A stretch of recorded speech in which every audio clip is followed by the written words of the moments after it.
Hello बच्चों, नमस्कार। स्वागत है आपका एक बार फिर से। मैं हूं विपिन कुमार और आप देख रहे हैं सीजीएस एकेडमी।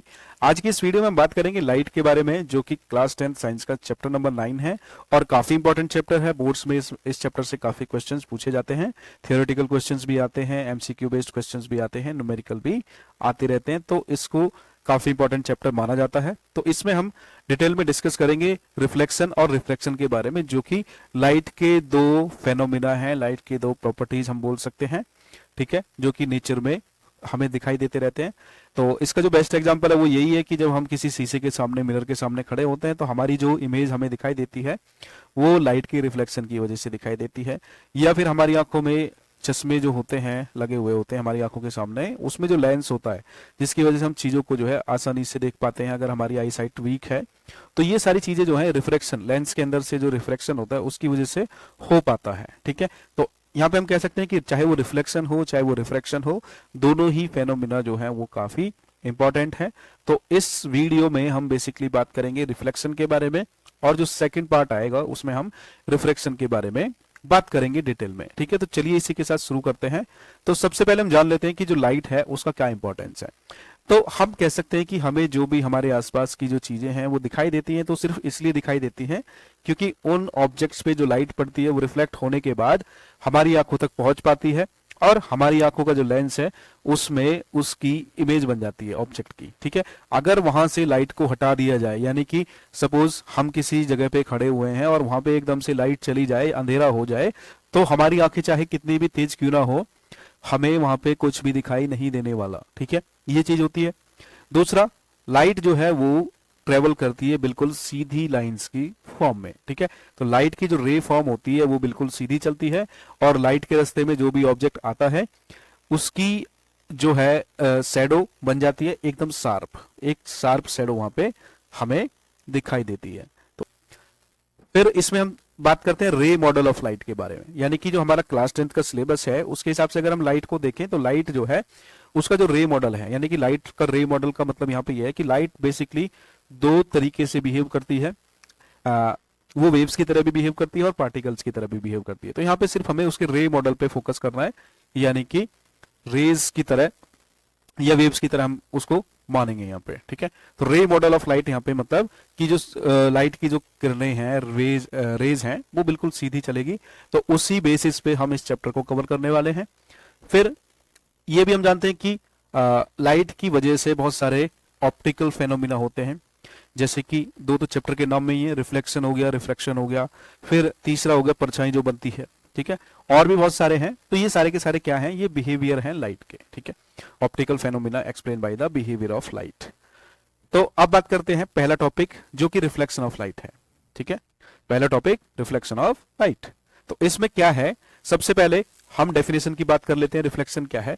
तो रिफ्लेक्शन हम बोल सकते हैं कि bouncing back of light rays, ठीक है, लाइट रेज, ठीक है। कहां से? जब किसी सरफेस पे किसी लाइट सोर्स से रेज आके हिट करती हैं तो वहां से वो वापस जाती हैं। जैसा कि आप इसमें देख सकते हैं कि यहां से एक सोर्स, सपोज यहाँ पे एक लेजर या फिर कोई भी आपने एक टॉर्च वगैरह ले रखी है, उसका सोर्स है, तो वहां से लाइट आ रही है। अब ये लाइट किसी प्लेन सरफेस पे, प्लेन रिफ्लेक्टिंग सरफेस पे जब हिट करेगी, तो ये हिट करने के बाद एक पॉइंट पे हिट करने के बाद ये वहां से बाउंस बैक हो जाएगी, जैसे कि आपको दिख रहा है यहाँ पे। तो ये लाइट इधर से आ रही है, तो लाइट इधर से आ रही है, ये इस पॉइंट पे हिट कर रही है और ये वापस इधर की तरफ जा रही है, ठीक है। तो ये जो लाइट आती है, यानी कि जो रे आ रही है लाइट की, इसको हम बोलते हैं इंसिडेंस रे, ठीक है। इंसिडेंट रे जो कि इस पॉइंट पे हिट करती है, तो इसको बोलते हैं पॉइंट ऑफ रिफ्लेक्शन, और यहां से ये रिफ्लेक्ट होती है दूसरी डायरेक्शन में। तो इस पॉइंट पे अगर इस रिफ्लेक्टिंग सरफेस के साथ एक 90 डिग्री की लाइन खींच दी जाए तो इसको हम बोलते हैं नॉर्मल, ठीक है। इसको बोलते हैं नॉर्मल, ठीक है। तो ये नॉर्मल हो गया। तो नॉर्मल से जो इंसिडेंट रे का जो एंगल होता है उसको बोलते हैं एंगल ऑफ इंसिडेंस, और नॉर्मल से रिफ्लेक्टेड रे का जो एंगल होता है उसको बोलते हैं एंगल ऑफ रिफ्लेक्शन। तो रिफ्लेक्शन जो है दो तरीके से काम करता है, दो लॉज पे काम करता है। पहला लॉ ये है कि एंगल ऑफ इंसिडेंस जो है वो एंगल ऑफ रिफ्लेक्शन के बराबर होता है, लेकिन इसकी कंडीशन है, ये तभी बराबर होता है जब रिफ्लेक्टिंग सरफेस एकदम स्मूथ हो, ठीक है। स्मूथ हो तो उसको हम बोलते हैं रेगुलर रिफ्लेक्शन, ठीक है। ये होता है रेगुलर रिफ्लेक्शन। तो रेगुलर रिफ्लेक्शन के लिए कंडीशन क्या है कि प्लेन मिरर होना चाहिए बिल्कुल स्मूथ, जैसा कि आपको यहाँ पे दिख रहा है। अगर इसकी जगह वो कुछ इस तरीके का सरफेस है, यानी कि एकदम प्लेन नहीं है, खुरदुरा है या फिर ऊंचा नीचा है, तो उस पे कोई भी लाइट आएगी तो वो जरूरी नहीं है कि उसी एंगल पे वापस जाए। वो ऐसे भी जा सकती है, वो ऐसे भी जा सकती है, वो ऐसे भी जा सकती है। ठीक है, तो इसको बोलेंगे इर्रेगुलर रिफ्लेक्शन। ठीक है, इर्रेगुलर रिफ्लेक्शन। ठीक है, तो यहाँ पे हमें ध्यान रखना है कि लॉ ऑफ रिफ्लेक्शन जो है वो रेगुलर सरफेसेस के लिए ही वैलिड है, इर्रेगुलर सरफेसेस के लिए पहला लॉ वैलिड नहीं होता है। Angle of incidence is equal to angle of reflection. Second जो है यहाँ पे incident ray, reflected ray and normal lie in the same plane. तो आप इसको ऐसे इमेजिन कर सकते हैं, सपोज आप इस वीडियो को आप अपने लैपटॉप या फोन में देख रहे हैं, तो लैपटॉप या फोन को आप प्लेन मान सकते हैं, और ये जो इमेज दिख रही है यहाँ पे, जो इंसिडेंट रे है, रिफ्लेक्टेड रे और नॉर्मल है, ये सभी के सभी अगर आपके लैपटॉप या फोन की स्क्रीन से चिपके हुए हों, बिल्कुल कहीं से भी हटे नहीं हो, तो इसको हम बोल सकते हैं कि ये जो है लैपटॉप की स्क्रीन के प्लेन में है। ठीक है, तो सेम प्लेन में तीनों होंगे, तो that is called the second law of reflection. और ये जो लॉज ऑफ रिफ्लेक्शन है ये सभी टाइप के रिफ्लेक्टिंग सरफेसेस पे एप्लीकेबल हैं। ठीक है, वैलिड होते हैं। तो रिफ्लेक्टिंग सरफेस कौन कौन से होते हैं? तो सबसे पहला जो रिफ्लेक्टिंग सरफेस होता है वो होता है प्लेन मिरर। ठीक है, तो रिफ्लेक्टिंग सरफेस को हम मिरर भी बोल सकते हैं। क्यों? क्योंकि ये मिरर जो है वो लाइट को रिफ्लेक्ट करता है। मिरर का एक साइड यहाँ पे पॉलिश्ड होता है, मिरर का एक साइड जो है पॉलिश्ड होता है, और दूसरी साइड वो है रिफ्लेक्टिंग सरफेस की तरह बिहेव करता है। तो यहाँ पे आप देख सकते हो कि ये एक ऑब्जेक्ट है, ये यहाँ पे ऑब्जेक्ट है, और ये मिरर के बिल्कुल सामने खड़ा हुआ है, ये रिफ्लेक्टिंग सरफेस है। तो यहां से अगर कोई रे ऐसे जा रही है, ठीक है, तो यहां से कोई रे ऐसे जा रही है तो रिफ्लेक्ट होके नीचे की तरफ ऐसे आएगी, या फिर हो सकता है कि इस पॉइंट से ऐसे करके ये यहां तक जा रही है। ठीक है, इस तरीके से जा रही है, तो ये रिफ्लेक्ट करके इस तरीके से नीचे की तरफ आएगी। ठीक है, तो ये जो एंगल है ये दोनों एंगल बराबर हो जाएंगे, और क्योंकि ये रिफ्लेक्टिंग सरफेस है तो रे हमेशा इधर की तरफ ही जाएगी। लेकिन हम देखते हैं कि जो प्लेन मिरर होता है, घर में जो शीशे होते हैं, वो प्लेन मिरर का ही एग्जांपल है, तो उसमें हम देखते हैं कि अगर हम शीशे से जितनी दूर खड़े हुए हैं उतनी ही पीछे हमारी इमेज दिखाई देती है। इसका क्या मतलब हुआ? इसका मतलब ये हुआ कि ये जो लाइन यहाँ पे प्रोड्यूस हुई है ये कहीं ना कहीं पीछे की तरफ से ऐसे आ रही है। ठीक है, यानी कि यहाँ से ट्रेस हो रही है और फिर आगे की तरफ जा रही है, तो इसको हम बोल सकते हैं। तो ये वर्चुअल तरीके से यहाँ पे इसको हमने प्रोड्यूस कर दिया, तो यहाँ पे जो इमेज बनेगी वो वर्चुअल इमेज बनती है। ठीक है, इमेज वर्चुअल बनती है प्लेन मिरर के केस में, एंड ये इरेक्ट भी बनती है। ठीक है, इरेक्ट का मतलब क्या हुआ कि ये जो प्रिंसिपल एक्सिस है, ये जो लाइन है, इसके जस्ट ऊपर की तरफ सीधी बिल्कुल, यानी कि अगर आप यहाँ पे खड़े हो, ये आपका सर है, ये आपके हाथ पैर हैं। ठीक है, तो आपकी बॉडी की जो इमेज है वो इधर भी बिल्कुल वैसे ही बनेगी। ठीक है, कोई भी डिफरेंस नहीं आना चाहिए, और सेम साइज की बनेगी। सेम साइज की क्यों बनेगी? क्योंकि जितने आगे तुम मिरर के खड़े हो उतना ही पीछे आपकी इमेज दिखाई दे रही है, तो सेम डिस्टेंस पे पीछे की तरफ है। तो आप ज्योमेट्रिकल तरीके से भी इसको वेरीफाई कर सकते हैं कि ये जो इमेज है वो बिल्कुल हाइट में सेम बनेगी। ठीक है, बस यहाँ पे एक डिफरेंस होता है, तो इमेज यहाँ पे वर्चुअल और इरेक्ट हो गई, इमेज का जो साइज है वो भी सेम हो गया, और इमेज जो है मिरर के उतने ही पीछे बनती है जितनी वो मिरर के आगे हो। लेकिन इसमें लेटरल इन्वर्जन ऑब्जर्व किया जाता है। लेटरल इन्वर्जन क्या होता है? तो यहाँ पे लेटरल इन्वर्जन का मतलब ये है कि सपोज आप यहाँ पे खड़े हो शीशे के सामने, और आप इस तरीके से खड़े हो, यहाँ पे ये आपका राइट हैंड है, ये लेफ्ट हैंड है। ठीक है, तो जब आप शीशे के सामने खड़े हो तो आपकी जो इमेज बनेगी वो कुछ इस तरीके से बनेगी कि आपका जो लेफ्ट हैंड है ये इस तरीके से घूम जाएगी, बॉडी आपकी, है ना, इस तरीके से घूम जाएगी। तो जो आपका लेफ्ट हैंड है शीशे में वो आपका राइट हैंड दिखाई देगा, और जो आपका राइट हैंड है वो शीशे में लेफ्ट हैंड दिखाई देगा। ठीक है, राइट लेफ्ट, और यहाँ पे ये जो लेफ्ट है यहाँ पे दिखाई देगा और ये राइट यहाँ पे दिखाई देगा। ठीक है, तो बिल्कुल शीशे में ऐसे लगेगा कि आप अपने ही सामने घूम के खड़े हो गए। ठीक है, इसी को बोलते हैं लेटरल इन्वर्जन। ठीक है, तो लेटरल इन्वर्जन में क्या है कि बॉडी उल्टी नहीं होती है, यानी कि सर नीचे पैर ऊपर नहीं होता है, सिर्फ आप घूम के खड़े हो जाते हो, ऐसा आपको वहां पे दिखाई देगा इमेज आपका। ठीक है, अब बात करते हैं इस एक्टिविटी की। तो ये एक साइनिंग स्पून है, और इसमें हम इमेज फॉर्मेशन कैसे होता है उसको ऑब्जर्व करने की कोशिश करेंगे। तो यहाँ पे क्या करना है, एक साइनिंग स्पून यानी कि एक नई चम्मच लेनी है जो कि बिल्कुल चमकती हुई हो इस तरीके से, और उसमें जो है ये जो अंदर का सरफेस है, यानी कि अंदर की तरफ से जो गहरा होता है वो वाला, और ये दूसरी साइड का सरफेस है। ठीक है, तो हमें क्या करना है, बारी बारी से दोनों साइड के इमेज जो है वो ऑब्जर्व करने हैं, अपने फेस के इमेज जो है वहां पे ऑब्जर्व करने हैं। तो आप यहाँ पे क्या देखोगे कि जब आप इधर की तरफ हो, है ना, तो जब आप इधर की तरफ हो इस तरीके से, और आप इधर से चम्मच की तरफ देख रहे हो तो आपको यहाँ पे क्या दिखेगा कि जो आपकी इमेज है, इमेज आपकी डिस्टेंस को वेरी करने पे, यानी कि आप आगे जाओगे या पीछे जाओगे, उसको वेरी करने से इमेज का साइज कम ज्यादा होता है, प्लस इमेज जो है वो उल्टी बनती है। वहीं आप जब इधर देखोगे, इधर आप देखोगे तो इधर क्या होता है कि यहाँ पे भी आपको इमेज छोटी दिखाई देगी लेकिन इरेक्ट यानी कि सीधी दिखाई देगी। ठीक है, तो ये जो साइड है यानी कि चम्मच का वो उठा हुआ पार्ट जो है, बीच में से जो उठा हुआ पार्ट है, उसको हम कन्वेक्स मिरर बोल सकते हैं। उसको क्या बोल सकते हैं?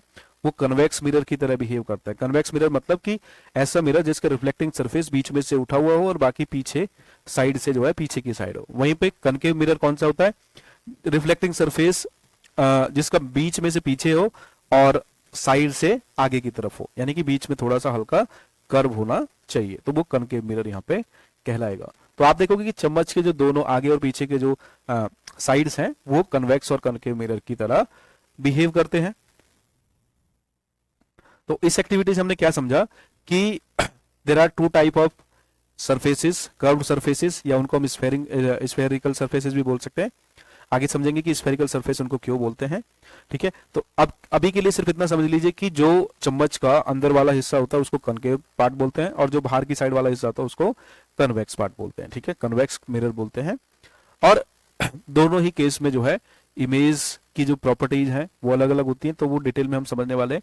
तो इसमें जो कॉन्सेप्ट आया स्फेरिकल मिरर का, तो जैसा कि हमने सुना देखा अभी एक्टिविटी में कि कनकेव मिरर यानी कि चम्मच का वो वाला हिस्सा जो अंदर की तरफ मुड़ा होता है उसको बोलते हैं, और कन्वेक्स मिरर कौन सा होगा? जो चम्मच की बाहर साइड वाला बाहर की तरफ मुड़ा हुआ सरफेस है उसको बोलते हैं। ठीक है, और इसको स्फेरिकल मिरर क्यों बोलते हैं? इसको स्फेरिकल मिरर इसलिए बोलते हैं क्योंकि सपोज ये दोनों मिरर जो है वो एक स्फेयर का पार्ट है। ठीक है, वो एक स्फेयर का पार्ट है और उनको यहां से कट कर दिया गया है।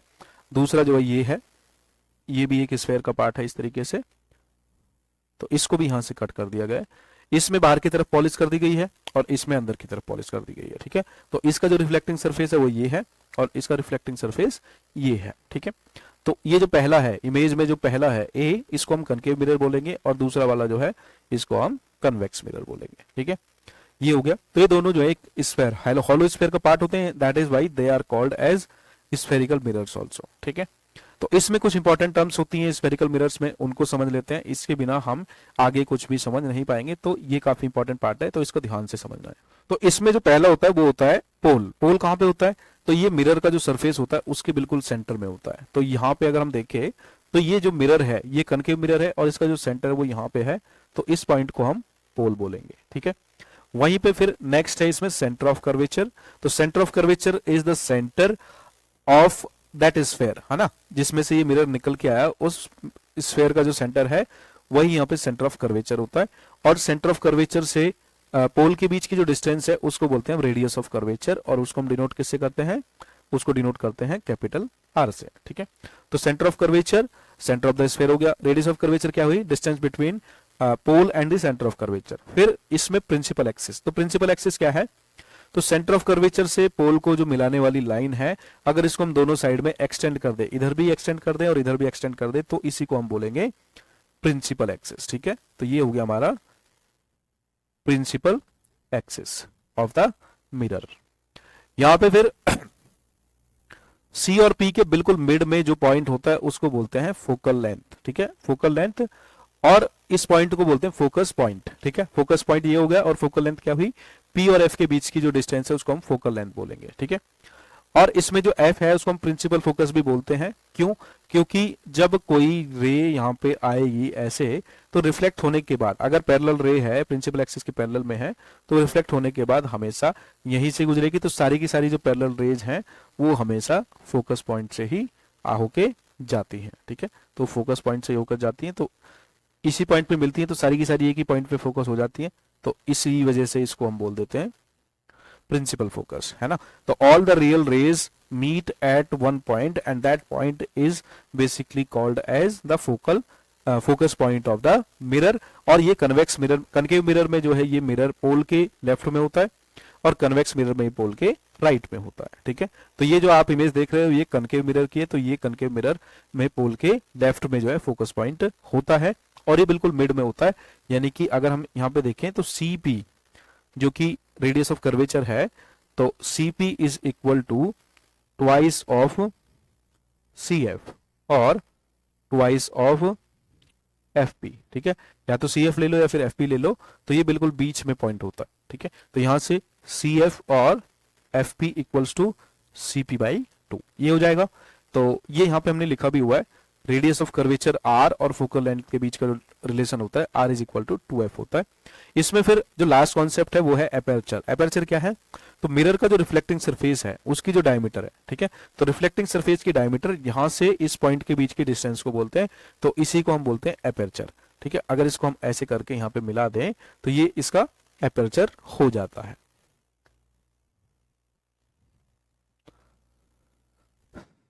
ठीक है, तो ये थी यहाँ पे इंपॉर्टेंट टर्म्स, और ये हमने यहाँ पे कनकेव मिरर के लिए एक्सप्लेन किया है। सेम वे में हम कन्वेक्स मिरर के लिए भी एक्सप्लेन कर सकते हैं। फिर इसमें एक और एक्टिविटी है कि हम सनलाइट की हेल्प से कैसे किसी लेंस का, कैसे किसी मिरर का फोकस यहाँ पे निकाल सकते हैं। तो जैसा कि आप देख सकते हो, तो यहाँ पे सन दे रखा है, तो यहाँ पे क्या है कि हम एक लेंस लेते हैं, ये यहाँ पे सन है और यहाँ पे सपोज ये लेंस है, यहाँ पे इस लेंस है कनकेव, सॉरी ये सन है और ये यहाँ पे कनकेव मिरर है, और हमें इसका फोकस निकालना है। तो फोकस निकालने के लिए हम क्या करेंगे, तो लेंस मिरर की जो पोजीशन है उसको इस तरीके से फिक्स करेंगे कि जो सन की रेज हैं वो इस पे हिट करे, और हिट करने के बाद ये रिफ्लेक्ट हो, ये रिफ्लेक्ट हो इस तरीके से, फिर से हिट करें, फिर रिफ्लेक्ट हो, फिर से हिट करें, बिल्कुल सीधी जाएंगी। ठीक है, बिल्कुल सीधी जाएंगे, बिल्कुल फिर से हिट करें, फिर ऐसे हो। तो एक पॉइंट ऐसा होगा जहां पे सभी की सभी रेज जो हैं वो मिल जाएंगी। ठीक है, सभी की सभी रेज मिलेंगी, लेकिन इसको हम कैसे पता करेंगे कि कहां पे मिली है, तो उसके लिए हमें एक कागज का टुकड़ा लेना होगा, प्लेन पेपर, और उसको हम आगे पीछे करते रहेंगे इस डायरेक्शन में, इस तरीके से आगे या फिर इधर पीछे, और ये तब तक करेंगे जब तक कि उस पेपर पे एक पॉइंटेड सनलाइट की इमेज ना बन जाए, जो कि सन की एक्चुअल इमेज होगी, जो कि मिरर के थ्रू वहां पे स्क्रीन पे बन रही है। ठीक है, तो यहाँ पे जो पेपर है वो एक स्क्रीन की तरह काम करता है, और आप देखोगे कि क्योंकि सनलाइट एक ही पॉइंट पे यहाँ पे इकट्ठी हो जाती है, तो कुछ ही देर में इस कागज में धुएं उठने लगते हैं और आग भी लग जाती है। ठीक है, तो ये होता है। तो यहाँ पे कनकेव मिरर हमने लिया, उसको जो है फोकस किया पेपर के ऊपर, और पेपर के ऊपर फोकस करने पे एक ब्राइट स्पॉट बन जाता है जो कि सन की इमेज है, और इस पॉइंट को ही, इस डिस्टेंस को पोल से, सपोज यहाँ पे पोल है, तो पोल से इस डिस्टेंस को ही हम बोलेंगे the focus of the mirror. यहाँ पे ध्यान देने वाली बात यह है कि हमें सूरज की तरफ सीधे नहीं देखना है, ये हमारी आंखों को भी डैमेज कर सकता है। तो ये हमें कैसे पता चला कि जहां पे सारी की सारी रेज जो हैं वो मिलती हैं, उस पॉइंट को हम फोकस बोलते हैं। तो इसको इस डायग्राम से समझने की कोशिश करते हैं। तो सपोज सूरज क्योंकि बहुत दूर है, इसको इन्फिनिटी डिस्टेंस पे हम ले सकते हैं। तो इन्फिनिटी डिस्टेंस से अगर मिरर की तरफ कोई रोशनी आ रही है, तो उसकी जो भी रेज हैं, किरणें हैं, वो हमेशा पैरेलल कंसीडर की जाती हैं प्रिंसिपल एक्सिस के पैरेलल में, और प्रिंसिपल एक्सिस के पैरेलल में कंसीडर की जाती है। तो ये मिरर पे हिट करने के बाद हमेशा जब रिफ्लेक्ट होंगी, जैसा कि यहाँ पे हो रहा है, तो एक लाइन यहाँ पे रिफ्लेक्ट हुई, दूसरी यहाँ पे हुई, तीसरी यहाँ पे हुई, चौथी यहाँ पे हुई। तो रिफ्लेक्ट होने के बाद जब मिलती है एक पॉइंट पे, तो उस पॉइंट को हम बोलते हैं फोकस पॉइंट। ठीक है, तो इस एक्टिविटी में हम फोकस पॉइंट निकालेंगे कैसे, एक कागज रखेंगे और उस कागज को जो है हम आगे पीछे करके देखते रहेंगे, और जहां पे भी पॉइंट की इमेज बन जाए धूप की, सनलाइट की, वही पॉइंट जो है फोकल डिस्टेंस हो जाएगी पोल से। ठीक है, चाहे वो कनकेव मिरर हो या फिर चाहे वो कन्वेक्स मिरर। कन्वेक्स मिरर में क्या होता है कि सभी पैरेलल रे जो हैं वो रिफ्लेक्ट होती हैं, दूर जाती हैं। ठीक है, रिफ्लेक्ट होके वो कभी भी मिलती नहीं है, तो वो रियल में नहीं मिलती हैं, तो उनको जो है जब हम पीछे की तरफ एक्सटेंड करते हैं, तो वहां पे हमें पता चलता है कि वो भी जिस पॉइंट पे मिलती है उसको प्रिंसिपल फोकस हम बोल देते हैं, और वो हमेशा पोल से राइट की तरफ होता है। ठीक है, तो ये पॉइंट हो गया। तो दोनों ही केस में हम फोकस पॉइंट यहाँ पे निकाल सकते हैं, चाहे वो कन्वेक्स मिरर हो चाहे वो कनकेव मिरर हो। अब यहाँ पे हमें रे डायग्राम्स बनाना होगा, उसके लिए सीखना होगा कुछ रूल्स। तो यहाँ पे जो स्टैंडर्ड रेज हैं उनके कुछ रूल यहाँ पे लिखे हुए हैं कि प्रिंसिपल एक्सिस के पैरेलल में जो रे होती है वो हमेशा फोकस पॉइंट से ही पास होती है। दूसरा रूल क्या कहता है कि कोई रे अगर लेंस के फोकस से होकर गुजर रही है, तो रिफ्लेक्ट होने के बाद वो प्रिंसिपल एक्सिस के पैरेलल चलने लगेगी। ठीक है, तीसरा रूल क्या कहता है, अगर कोई रे सेंटर ऑफ कर्वेचर से होके जाती है, तो हमेशा वो उसी रास्ते से वापस रिफ्लेक्ट होके चली जाएगी। चौथा रूल क्या कहता है कि कोई रे अगर पोल को स्ट्राइक कर रही है, तो रिफ्लेक्शन के बाद वो सिमेट्रिकली रिफ्लेक्ट होगी, और उस रिफ्लेक्शन का मतलब क्या होगा कि जिस एंगल से वो प्रिंसिपल एक्सिस के साथ एंगल बना रही है इंसिडेंस एंगल, उसी एंगल से वो रिफ्लेक्ट होके दूसरी तरफ चली जाएगी। ठीक है, तो ये होगा। अब कन्वेक्स और कनकेव मिरर दोनों के केस में जो है अलग अलग ऑब्जेक्ट जो है, अलग अलग ऑब्जेक्ट की जो पोजीशन है वो अलग अलग टाइप की इमेजेस बनाती है, चाहे वो कन्वेक्स हो। Image is always virtual. Convex के केस में क्या होता है कि हमेशा जो है वर्चुअल इमेज बनती है, इरेक्ट इमेज बनती है, साइज से छोटी बनती है और मिरर के पीछे बनती है। तो जो हमने रूल ऊपर पढ़े उनको हम यहाँ पे आसानी से समझ सकते हैं। तो पहला रूल क्या कहता है कि प्रिंसिपल एक्सिस के पैरेलल में अगर कोई रे आ रही है, जैसे कि आप देख सकते हैं कि ये जो है इंसिडेंट रे है जो प्रिंसिपल एक्सिस के पैरेलल में है, और ये रिफ्लेक्ट होने के बाद जब इधर आएगी, यानी कि रिफ्लेक्टेड रे, तो ये हमेशा जो है फोकस पॉइंट से होके गुजरेगी। तो ये कनकेव मिरर हो गया। कन्वेक्स मिरर के केस में क्या है कि ये पॉइंट पे यहाँ पे गई, यहाँ से रिफ्लेक्ट होके इधर की तरफ चली गई। अब इधर की तरफ चली गई तो इसको जब पीछे की तरफ हम एक्सटेंड करेंगे तो हमेशा ही जिस पॉइंट पे प्रिंसिपल एक्सिस को कट करेगी वो जो पॉइंट होगा वो उस लेंस का प्रिंसिपल फोकस पॉइंट होगा। ठीक है, ये चीज हमें ध्यान देनी है। फिर इसमें अगला रूल क्या कहता है कि अगर कोई रे इस तरीके से आती है और वो फोकस पॉइंट से होके गुजरने के बाद मिरर के ऊपर रिफ्लेक्ट करके जब जाती है तो वो हमेशा प्रिंसिपल एक्सिस के पैरेलल में उसका पाथ होगा। ठीक है, चाहे वो कनकेव मिरर हो ऐसे या फिर कन्वेक्स मिरर हो इस तरीके से। तो कन्वेक्स मिरर में भी यहाँ पे क्या हो रहा है कि अगर रे जो है वो पैरेलल आ रही है तो वो जब सॉरी यहाँ पे अगर ये रे इधर से आ रही है, ये इंसिडेंट रे है, तो यहाँ से आई और ये इधर की तरफ रिफ्लेक्ट हो गई, तो इसको जब हम पीछे की तरफ एक्सटेंड करेंगे ऐसे, तो ये हमेशा जो है फोकल पॉइंट से होके गुजरेगी। लास्ट लॉ इसमें क्या कहता है कि अगर कोई incident ray centre of curvature से होके गुजरती है तो उसका जो रिटर्निंग का पाथ है वो भी हमेशा सेंटर ऑफ कर्वेचर से होके ही वापस जाएगा, यानी कि इंसिडेंट रे और रिफ्लेक्टेड रे दोनों का जो पाथ है वो सेम होता है।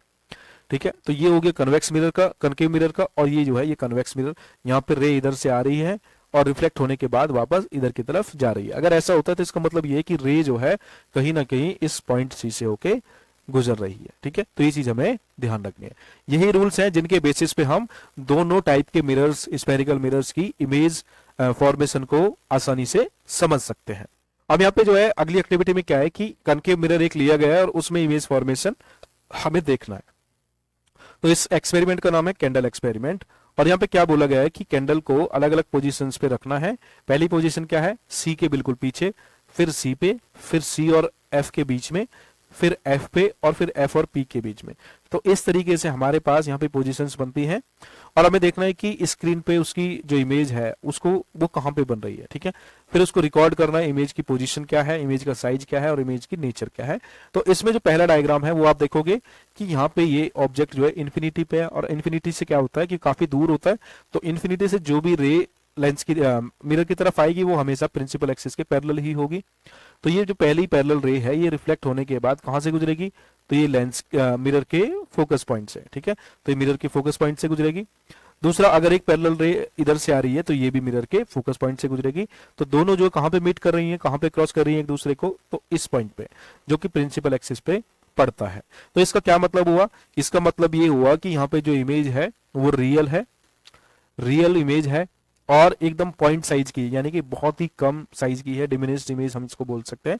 और ये इनवर्स इमेज है, यानी कि इसको हम बोल सकते हैं, इसको इन्वर्ट इमेज बोल सकते हैं। ठीक है, फिर इसमें सेकंड पॉइंट क्या है कि अब ऑब्जेक्ट को यानी कि कैंडल को जो है एक ऐसी पोजीशन पे हमने फिक्स कर दिया है कि जो सी के पास है लेकिन सी से पीछे है।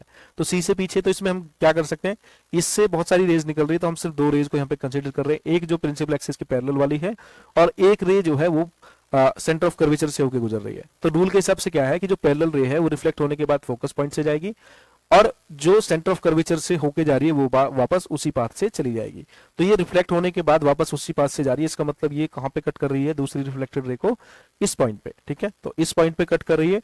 तो ये पॉइंट है जहां पे अगर हम एक स्क्रीन को लगा दे तो वहां पे हमें एक इमेज मिल जाएगी। ठीक है, तो ये इमेज यहाँ पे मिलेगी और इसका इमेज का साइज क्या होगा, तो यहाँ पे आप देखोगे कि ए बी जो है वो ऑब्जेक्ट का साइज है और इमेज का साइज यहाँ पे ए डैश और बी डैश है जो कि छोटा है और इस लाइन से नीचे की तरफ है, यानी कि ये उल्टा इमेज यहाँ पे बनेगा, इन्वर्टेड इमेज यहाँ पे बनेगा और स्मॉल इमेज बनेगा और इसकी पोजीशन कहाँ होगी, सी और एफ के बीच में हो जाएगी। ठीक है, चलिए अगला बात करते हैं। तो नेक्स्ट क्या है यहाँ पे आप देख सकते हो कि बिल्कुल सी पॉइंट पे और एक ऑब्जेक्ट ए बी है, उससे एक पैरेलल रे जा रही है जो कि पॉइंट डी पे रिफ्लेक्ट होने के बाद फोकस से गुजर रही है। एक रे जो है वो एफ से जा रही है, फोकस से जा रही है, और वो रिफ्लेक्ट होने के बाद प्रिंसिपल एक्सिस के पैरेलल जाके निकलेगी। तो ये रिफ्लेक्शन होने के बाद इस पॉइंट पे, और ये रिफ्लेक्शन होने के बाद यहाँ पे इस पॉइंट पे आके ये दोनों की दोनों रेज जो है वो मिल रही हैं। तो यहाँ पे आप नोटिस कर रहे हो कि जितना ए बी की हाइट है उतना ही ए डैश और बी डैश की हाइट है, और ये प्रिंसिपल एक्सिस के ऊपर की तरफ है तो ये नीचे की तरफ है। ठीक है, यानी कि ये ऑब्जेक्ट जो है वो सीधा है तो उसकी इमेज जो है वो इन्वर्ट बनती है, उल्टी बनती है। ठीक है, तो ये हो गया थर्ड। फोर्थ इसमें क्या है कि अगर ऑब्जेक्ट फोकस और सेंटर ऑफ कर्वेचर के बीच में कहीं पे हो, जैसा कि आप यहाँ पे देख सकते हैं, तो इसमें एक पैरेलल रे जो है वो जाएगी, रिफ्लेक्ट होने के बाद वो फोकस पॉइंट से होके गुजरेगी। दूसरा, इसमें जो एक रे है वो इस तरीके से जा रही है, अगर इसको हम पीछे की तरफ एक्सटेंड करें तो ये सेंटर ऑफ कर्वेचर से होके गुजरती है। ठीक है, तो इसका जो पाथ होगा वो भी सेम ही पाथ होगा, यानी कि इंसिडेंस रे और रिफ्लेक्टेड रे का जो पाथ है वो सेम होगा। तो यहाँ पे आप देखोगे कि ये जो रे है इसको जब हम पीछे की तरफ एक्सटेंड करते हैं और इससे पैरेलल वाली रे जो फोकस से होकर आ रही है उसको जब एक्सटेंड करते हैं, ये दोनों की दोनों पॉइंट ए डैश पे यानी कि इस पॉइंट पे आके मीट कर रही हैं। तो यहाँ पे आप देखोगे कि ए बी जो है वो साइज में छोटा है, यानी कि ऑब्जेक्ट साइज में छोटा है, लेकिन उसकी जो इमेज है वो बड़ी बन रही है, यानी कि एनलार्ज इमेज है यहाँ पे, और नीचे की तरफ है प्रिंसिपल एक्सिस से, तो ये वर्चुअल तो ये जो है यहाँ पे इनवर्स इमेज, इन्वर्टेड इमेज भी बन रही है। अगला, अगर कोई ऑब्जेक्ट जो है फोकस पॉइंट के ऊपर है, वो फोकस पॉइंट के ऊपर खड़ा हुआ है, तो वहां से एक तो पैरेलल रे जाएगी जो कि रिफ्लेक्ट होने के बाद फोकस पॉइंट से होकर गुजरेगी, और दूसरी हम यहाँ पे कंसीडर कर सकते हैं कि ये जो है पीछे की तरफ बढ़ाने पर सी पॉइंट से होकर गुजरती है, तो इसका जो पाथ होगा वो भी सी पॉइंट से होकर गुजरेगा। और जब हम इनको मिलाने की कोशिश करेंगे तो ये दोनों जो है एकदम पैरेलल की तरह दिखाई दे रही है, यानी कि ये मिलेंगी नहीं इन्फिनिटी तक भी, और ये नहीं मिलेंगी तो इसका क्या मतलब हुआ कि इस केस में कोई भी इमेज नहीं बनेगी। ठीक है, no image in this case when the object is placed over the focus point of the mirror. ठीक है, तो इस केस में नो इमेज। और लास्ट जो है, लास्ट में क्या हो रहा है कि जो ऑब्जेक्ट है वो एफ और पी के बीच में खड़ा हुआ है, यानी कि बीच में खड़ा हुआ है यहाँ पे, तो यहां से एक तो है ये चली गई इस तरीके से, यानी कि एक जो इमेज है, एक जो रे है वो पॉइंट सी से होकर गुजर रही है, तो ये रिफ्लेक्ट होने के बाद भी यहीं से जाएगी। और दूसरी कहां से है, दूसरी यहाँ पे हमने एक लॉ पढ़ा था कि अगर कोई इमेज किसी मिरर के पोल पे इंसिडेंट करती है तो वो जो है उतना ही एंगल बनाते हुए रिफ्लेक्ट हो जाती है दूसरी डायरेक्शन में। ठीक है, तो यहां से ये आ रही है तो इतने ही एंगल के साथ ये पीछे की तरफ जाएगी। तो आप देखोगे कि इनको हम आगे बढ़ाएंगे तो ये कभी भी मिलने वाली नहीं है, इधर रियल में तो मिलेंगी नहीं, तो वर्चुअली जब इनको हम मिलाते हैं पीछे की तरफ एक्सटेंड करके तो ये यहाँ पे मिलेंगी। और यहाँ पे आप देखोगे कि ज्योमेट्रिकली जो ए डैश बी डैश है वो ए और बी से बड़ा है। इसका मतलब क्या है कि जो इमेज है वो बड़ी है, और क्योंकि प्रिंसिपल एक्सिस के ऊपर की तरफ है तो ये जो है सीधी इमेज बनेगी, यानी कि इरेक्ट इमेज बनेगी। तो ये इसके कैरेक्टरिस्टिक्स हो गए जो इमेज यहाँ पे बनी है। तो इनको यहाँ पे टेबल में भी दिया गया है कि इन्फिनिटी पे अगर ऑब्जेक्ट हो तो पोजीशन कहाँ पे बनती है, फोकस पे, हाईली डिमिनिश्ड बनती है, पॉइंट साइज्ड बनती है, रियल बनती है और इन्वर्टेड बनती है। अगर सी के पीछे हो तो इमेज एफ और सी के बीच में बनती है, साइज में छोटी बनती है, रियल बनती है और इन्वर्टेड बनती है। अगर ऑब्जेक्ट सी और एफ के बीच में खड़ा हो तो इमेज सी के पीछे बनेगी, बड़ी बनेगी, रियल बनेगी और इन्वर्टेड बनेगी।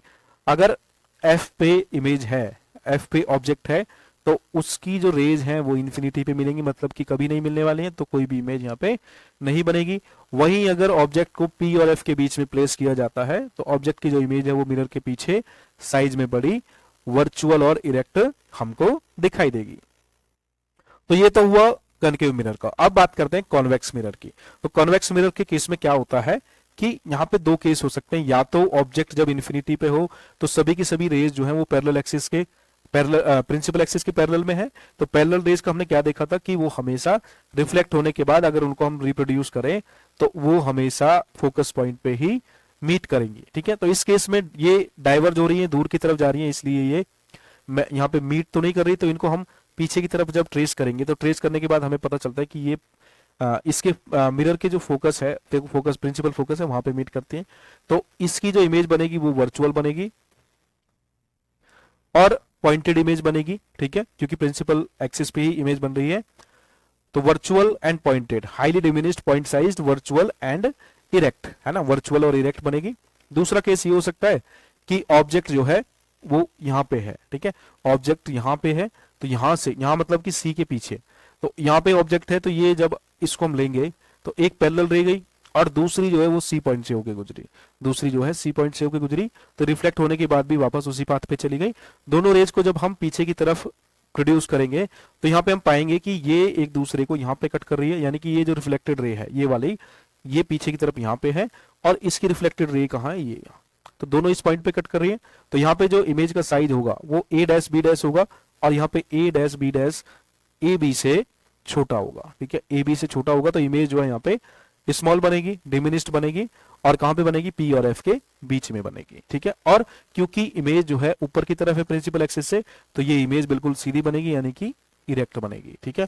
और यहाँ पे जो रेज हैं वो रिफ्लेक्ट होने के बाद रियल में नहीं मिल रही है, उनको जो है मिलाया जा रहा है रिप्रोड्यूस करके पीछे की तरफ, तो इस वजह से इसको हम बोल सकते हैं कि इमेज यहाँ पे रियल नहीं वर्चुअल बनेगी, ठीक है।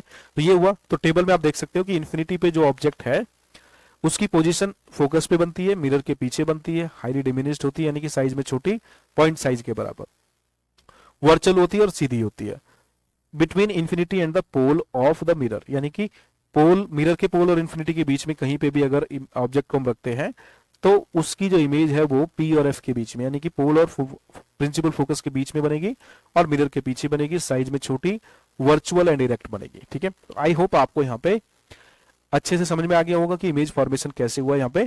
तो इमेज फॉर्मेशन को समझने के लिए जो सबसे इंपॉर्टेंट पॉइंट था वो थे ये रूल्स, ठीक है। तो ये रूल्स जो है 3-4 रूल हैं, ये हमको अच्छे से समझ में आ जाने चाहिए कि अगर पैरेलल रे है तो वो कहाँ से होके गुजरेगी, अगर कोई रे फोकस पॉइंट से जा रही है तो उसका रिफ्लेक्टेड पाथ कहाँ पे होगा, अगर कोई पॉइंट सेंटर ऑफ कर्वेचर से जा रही है तो उसका रिफ्लेक्टेड पाथ वो कौन सा होगा। तो ये रूल हमें अगर पता होंगे तो हम आसानी से इमेज फॉर्मेशन कन्वेक्स मिरर हो चाहे कनकेव मिरर हो, दोनों ही केस में कर पाएंगे। अब बात करते हैं यूजेज ऑफ स्फेरिकल मिरर्स। तो स्फेरिकल मिरर्स के जो यूज हैं, तो कनकेव मिरर की अगर बात करें तो जितनी भी टॉर्च होती हैं, गाड़ियों की हेडलाइट होती हैं, सेविंग मिरर्स होते हैं, डेंटिस्ट मिरर्स होते हैं जिनको डेंटिस्ट जो है मुंह के अंदर रखते हैं दांतों को देखने के लिए, या फिर सोलर फर्नेसेस होती है। सोलर फर्नेस यानी कि सौर ऊर्जा से चलने वाली भट्टियां जो है, जिसमें एक रिफ्लेक्टर लगा दिया जाता है कनकेव मिरर की शेप में, और सूरज की रोशनी जो है वो जब आती है तो एक पॉइंट पे रिफ्लेक्ट होने के बाद जब एक पॉइंट पे मीट करती है तो उस एग्जैक्ट पोजीशन पे हम फर्नेस को रख देते हैं, तो वो हीट की वजह से फर्नेस की तरह काम करती है। कन्वेक्स मिरर क्या है, जितने भी रियर व्यू मिरर्स होते हैं, रियर व्यू मिरर्स में क्या होता है कि हमें जो है ज्यादा एरिया कवर करना होता है, ज्यादा एरिया हमें दिखाई देना चाहिए, और वो कब पॉसिबल है, जब साइज छोटा होगा। और साइज छोटा किसमें होता है, कन्वेक्स मिरर्स में। तो कन्वेक्स मिरर्स को हम व्हीकल के जो रियर व्यू मिरर होते हैं उसमें यूज करते हैं, ताकि हमें एकदम वाइड फील्ड व्यू मिल सके, ठीक है। और वाइड फील्ड व्यू से हमारा मतलब है कि हम जो है एक ही बार में ज्यादा एरिया को कवर कर सके, ज्यादा एरिया को देख पाए, ताकि हमारी सेफ्टी रोड पे बनी रहे, ठीक है। तो ये हो गए स्फेरिकल मिरर्स के यूजेस। अब बात करते हैं साइन कन्वेंशन फॉर रिफ्लेक्शन, जो कि एक और काफी इंपॉर्टेंट टॉपिक है, और इसके बाद हम कुछ न्यूमेरिकल्स करेंगे, एक दो न्यूमेरिकल्स करेंगे। तो सबसे पहले जो पोल है, तो पोल मिरर का ओरिजिन होता है, जैसा कि आप यहाँ पे देख सकते हो। तो ये कनकेव मिरर है, तो इसका ओरिजिन पोल हो गया। अब इस पोल के इधर यानी कि लेफ्ट साइड में जितनी भी चीजें होंगी, चाहे वो ऊपर हो चाहे नीचे हो, वो हमेशा निगेटिव ले जाएंगे, और राइट साइड की हमेशा पॉजिटिव ले जाएंगे। फिर बात करते हैं एक्स डैश एक्स की, यानी कि प्रिंसिपल एक्सिस की। तो प्रिंसिपल एक्सिस के ऊपर की तरफ, यानी कि ऑब्जेक्ट की जो हाइट है, अगर ऊपर की तरफ है तो वो पॉजिटिव ली जाएगी, अगर नीचे की तरफ है तो नेगेटिव ली जाएगी, ठीक है। तो ये हो गया, ये हमारा साइन कन्वेंशन है, और इसी के बेसिस पे हमें इसको यूज करना है, ठीक है। तो ये कनकेव मिरर का है, कन्वेक्स मिरर का भी बिल्कुल सेम होगा। तो यहाँ पे अगर हम देखें तो ऑब्जेक्ट सपोज यहाँ पे है, तो कनकेव मिरर के केस में क्या है कि रे रिफ्लेक्ट होने के बाद कन्वर्ज होती है, तो जिस भी पॉइंट पे मिलेगी वो पॉइंट हमेशा लेफ्ट की तरफ होगा, यानी कि उसका जो फोकल पॉइंट है वो हमेशा नेगेटिव होने वाला है। सेंटर ऑफ कर्वेचर भी नेगेटिव है, रेडियस ऑफ कर्वेचर भी नेगेटिव है, और ऑब्जेक्ट की डिस्टेंस यानी कि पोल से ऑब्जेक्ट की डिस्टेंस, जिसको हम यू से डिनोट करते हैं, वो भी नेगेटिव होने वाली है।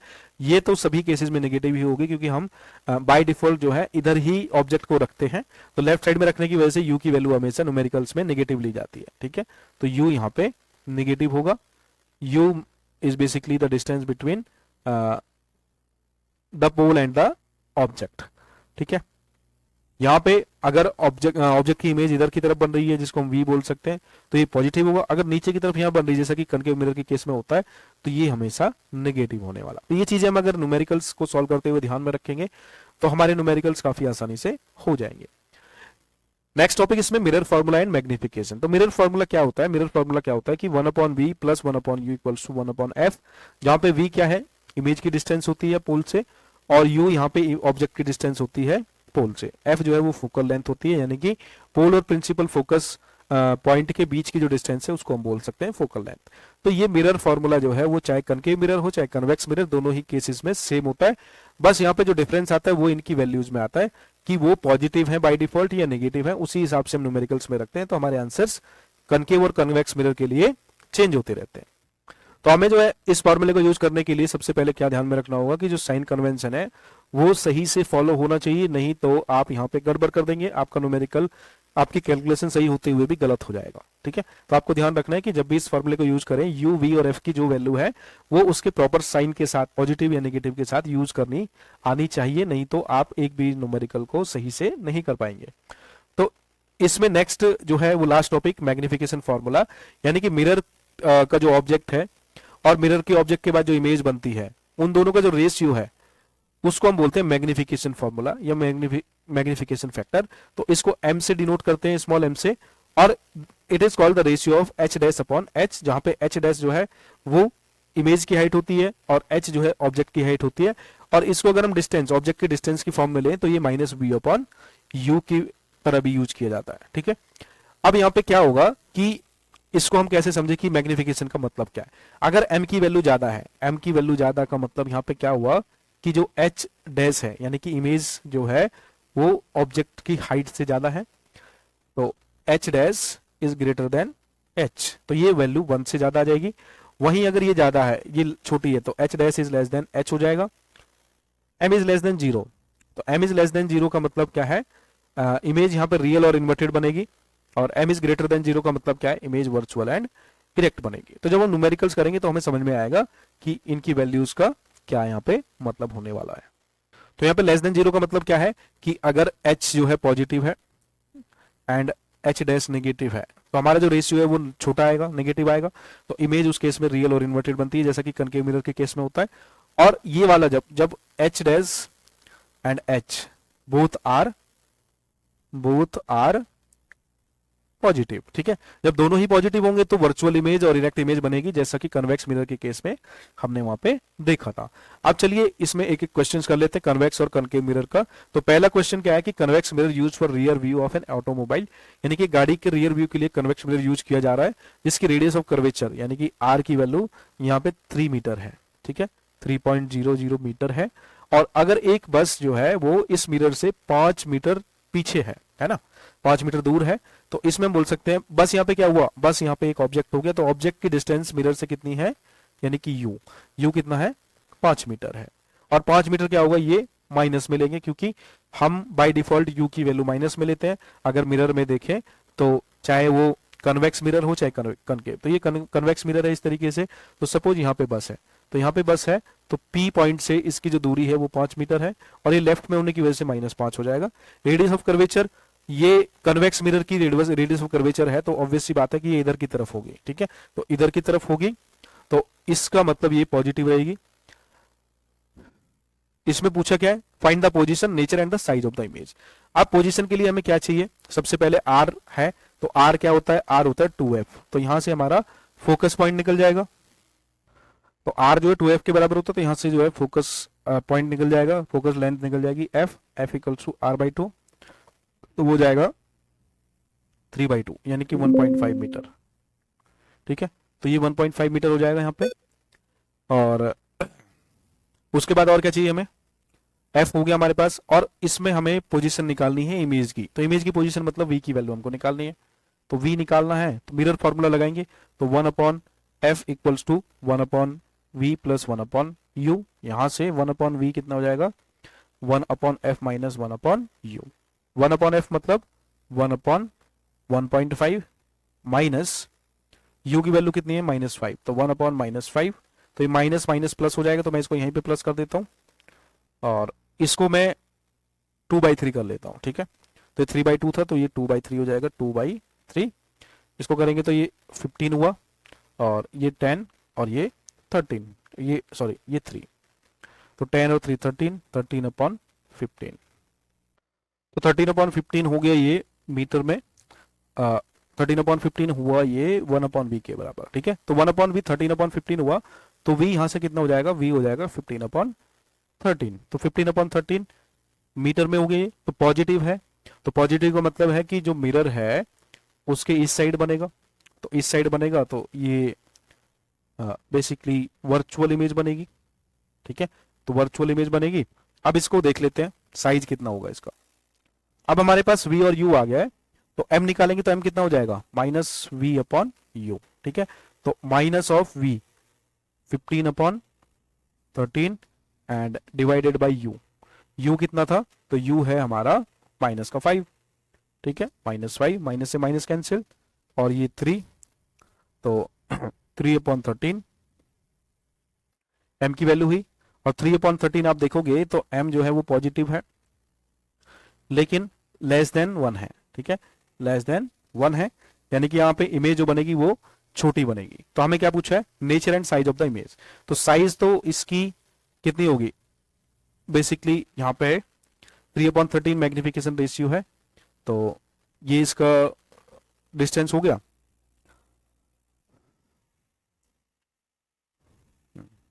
तो नेचर जो होगी इसकी ये हो गई इरेक्ट, क्योंकि m पॉजिटिव है, इरेक्ट हो गया।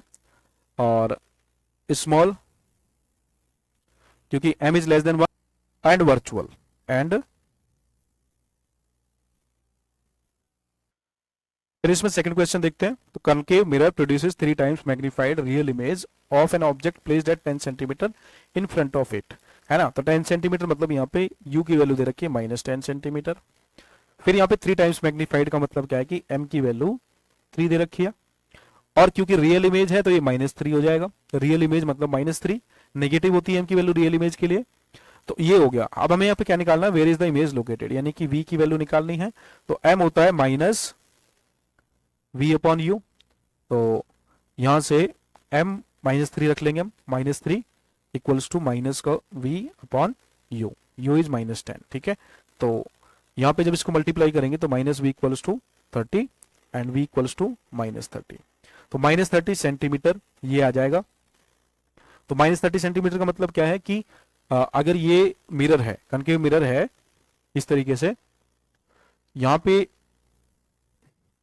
ये 10 सेंटीमीटर है, तो इसकी जो इमेज है वो 30 सेंटीमीटर दूर बनेगी, यानी कि यहाँ पे इधर की तरफ कुछ इस तरीके से। तो ये एच आई हो जाएगा, एच डैश बोल सकते हैं इसको, और ये एच ऑब्जेक्ट एच ओ हो जाएगा। तो यहां से इसकी वैल्यू होगी where is the image located.